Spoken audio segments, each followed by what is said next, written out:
IUPAC name in यौगिकों के IPAC नाम लिखना है। जैसे इसमें कार्बन 4 है, कार्बन की संख्या कितनी है 4 है, और हाइड्रोजन से सिंगल बॉन्ड से जुड़े हुए, एकल बंध से जुड़े हुए हैं। तो 4 एक कार्बन के लिए हम लिखते हैं मेथ, आप लोगों को बता देते हैं।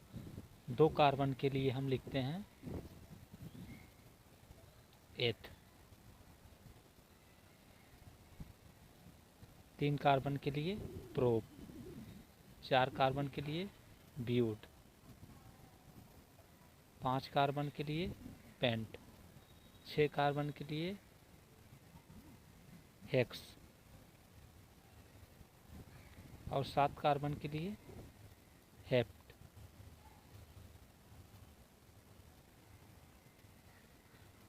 और 8 कार्बन के लिए ऑक्ट, 9 कार्बन के लिए नॉन लिखते हैं,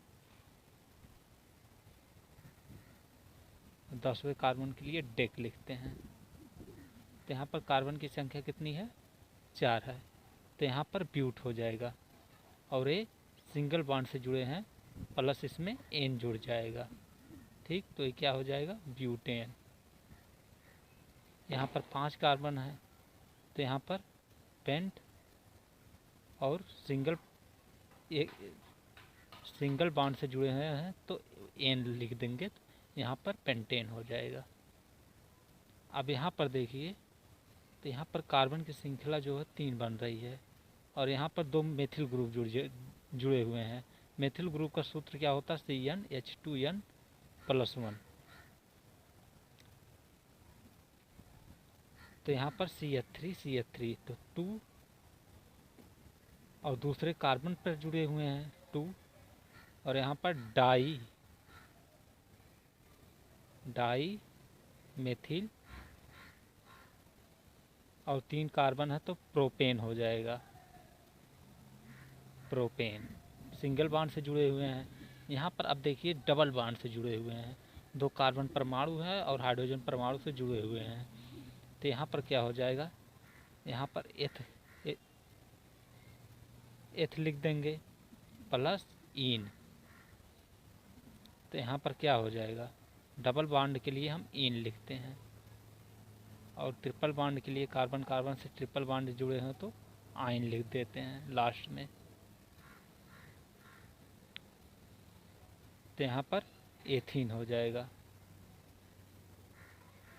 सेम इसी प्रकार यहाँ पर 5 कार्बन की श्रृंखला है, तो यहाँ पर 3 कार्बन की श्रृंखला तो यहाँ पर प्रोप हो जाएगा प्लस इन, तो यहाँ पर प्रोपीन हो जाएगा। यहाँ पर कार्बन की संख्या कितनी है 4 है, 4 के लिए हम ब्यूट लिखते हैं। तो यहाँ पर पहले और तीसरे कार्बन पर 1,3 ब्यूट, 2 जगह डबल बॉन्ड से जुड़े हुए हैं कार्बन तो डाई हो जाएगा इन। यहाँ पर 5 कार्बन की श्रृंखला है और दूसरे कार्बन परमाणु से डबल बॉन्ड से जुड़े हुए हैं, तो यहाँ पर पेंट 2 इन हो जाएगा। ठीक, इन इंग्लिश में लिख दिया गया है, इंग्लिश में लिखने की आदत हो गई है, तो पेन 2 इन इस प्रकार लिख लेना। यहाँ पर CH3C ट्रिपल बॉन्ड CH, तो यहाँ पर पहला कार्बन परमाणु जो है वो ट्रिपल बॉन्ड से जुड़ा हुआ है, तो यहाँ पर क्या हो जाएगा, आइन जोड़ते हैं, 3 कार्बन परमाणु है तो प्रोपीन आइन हो जाएगा, प्रोपाइन। और यहाँ पर दूसरे कार्बन परमाणु ट्रिपल बॉन्ड से जुड़ा हुआ है, तो यहाँ पर 4 कार्बन परमाणु है तो ब्यूट, दूसरे नंबर पर ट्रिपल बॉन्ड से जुड़ा है तो ब्यूट 2 आइन हो जाएगा।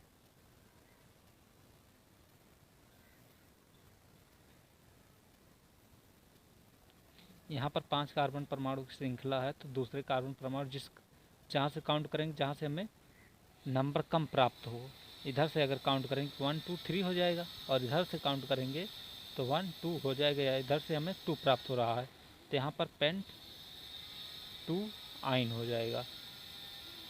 पेंटुआइन। यहाँ पर देखिए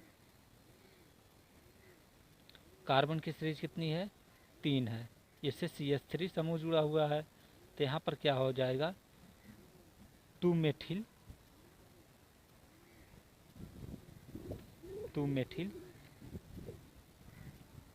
प्रोपेनॉल, OH समूह जुड़ा हो, एल्कोहलिक समूह, तो यहाँ पर इसे लास्ट में हम आल जोड़ देते हैं,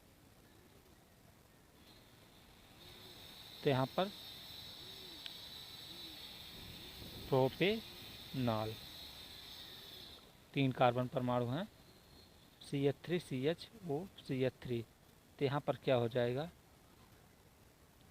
2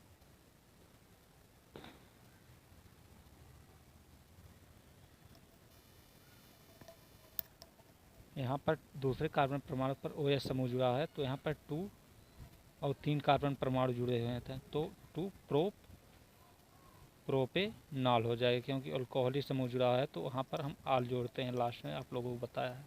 या CHO समूह जब जुड़ा होता है तो वहाँ पर अल जोड़ते हैं, ठीक है, तो यहाँ पर मेथेनल हो जाएगा।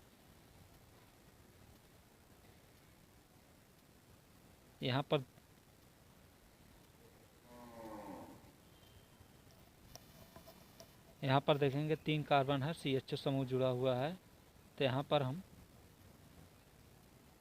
एथेनल हो जाएगा, एथेनल।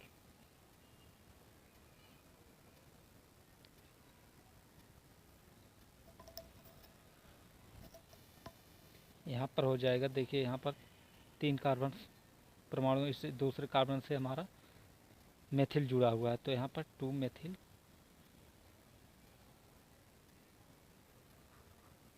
Propanal,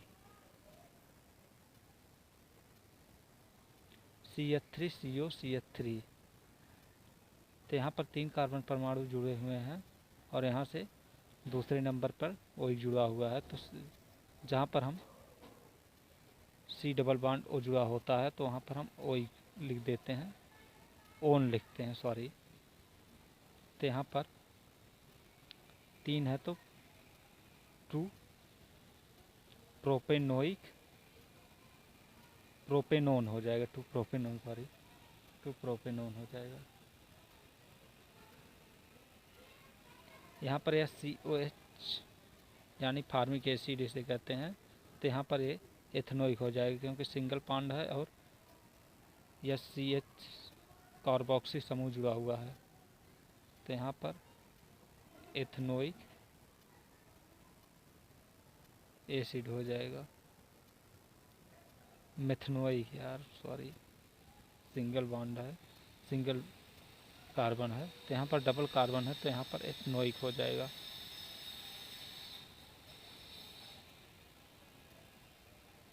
ethanoic acid. आज पर इसी पर समाप्त करते हैं, कल फिर मिलेंगे, बाय।